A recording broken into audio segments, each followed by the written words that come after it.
I'm Jared DeMott here to tell you about application security for hackers and developers. This will be the third year I've offered this class at Black Hat, and it's been a hit each time. Students are surprised at the breadth and depth of information presented. In the past decade that I've been working as a security researcher, I've keyed in on 4 primary skills I've needed to excel at: code auditing, fuzzing, reverse engineering, and exploitation. We cover all 4 in the course. We start with code auditing because if a student does not have at least a basic understanding of C and C++, the purpose and intricacies of fuzzing, reverse engineering, and exploitation will be difficult to grasp. As an example of the topics we might learn, see if you can spot the bug in the pictured code. Look at line 7. If you said integer truncation, you're correct. Why is that a bug, and how can the code be fixed or exploited? You'll have to join me as we hit the books to figure that out. Fuzzing is a dynamic testing technique to find bugs in software. Fuzzing is now officially part of solid development methodologies like Microsoft's Secure Development Lifecycle. Fuzzing was integrated in development because hackers were using it to find bugs, so commercial companies realized they needed to get on board. Picture it as an open source fuzzing tool called PeachFuzzer. That's one of the tools that we'll configure and run.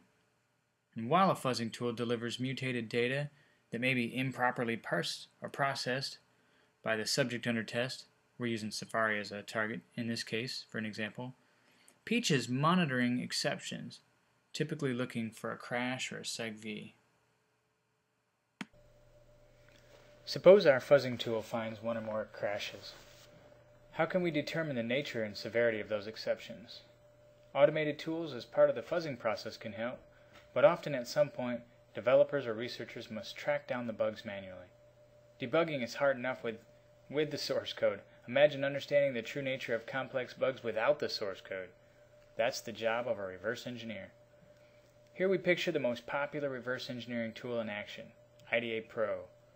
We dive into x86 assembly, calling conventions, common patterns in code, basic malware analysis, and much more in this section. Bring your thinking caps as you learn how to become a reverse engineer.